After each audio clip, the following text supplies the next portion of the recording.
Welcome. Hi. So my first question to you is, you started writing, you started your first song when you were 5, we've read on Wikipedia. So was singing very natural to you? Was it the only thing you thought you would want to become since a very young age?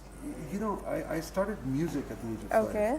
I never intended to become a singer. Okay. That's the truth. I mean, in the sense that I wanted to be a pianist. Okay. And I wanted to be a composer. Okay. I started composing when I was 9. And so, I was concentrating on becoming a pianist. And then when I started composing songs, I would always fantasize that, this song sung by Kishore Kumar would be fantastic, or Rafi Saab, or whomsoever. And then, because I didn't have access to them at that time, I used to just sort of record the demos myself in my voice. Okay. So after a while, when people used to turn around and say, well, it's sounding nice in your voice, and I'm like, yeah, So the point was that I then slowly and gradually started to take singing seriously. So it was not, the singing part was not intended, but the writing part. The writing part was. Okay. Okay, so sir, at a very young age, at 16, UNICEF recognized you and stuff like that. So how has it always been to be in front, like being in the limelight all the time, being in front of the media? How has it changed your life as a young boy? Like 16 is a very young age, right? Well, actually, it's grounded me. Okay. In the sense that,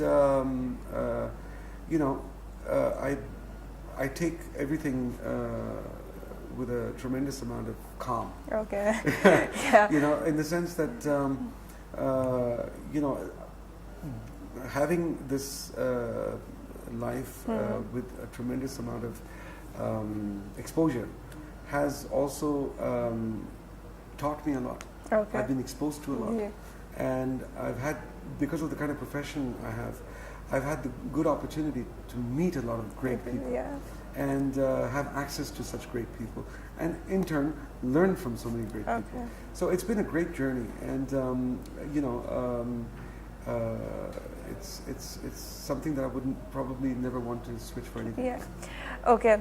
So your very first album was a hit, and 3 following that were hits. So we don't see so much of the struggle, but we know behind this success there was a lot of struggle. So can you talk about that struggle that none of us could see? Like you rightly said, behind every finished product, there's always the struggle, which people seldom have access to. I had my share. And in that, the thing is that I was always very, very anxious to get into the scene. And my father used to always say, no, you're not ready, you're not ready. Like all parents. Yeah, I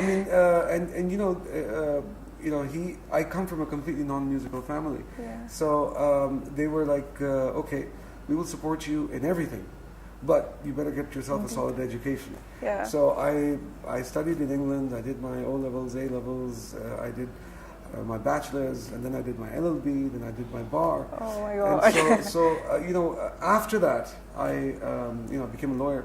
After that, I said, all right, okay, fine. I've done everything you wanted. Now you gotta support. I learned a lot in the process. I was able to. They say that you have a lifetime to make your first album, but then you have 6 months to make your follow-up.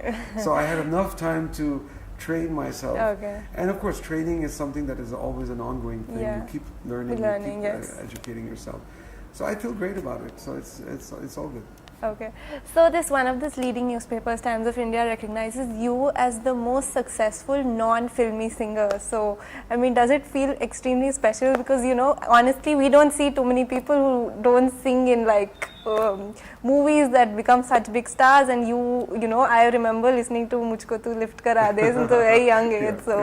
How does that feel? I mean, it feels wonderful. I mean, it's a blessing from God. Yeah. I mean, alhamdulillah, it's God has been very, very generous. And and I can't thank the fans. We as artists, we're nothing without the fans. Yes, of course. They're the ones who make us. And they're the ones who give us the inspiration. They're the ones who put us on that pedestal, and it's a sacred trust. So I'm completely humbled by it, and I truly am grateful. Okay. Before I let you go, I'm going to ask you to sign this ink bottle for us, please, if you can.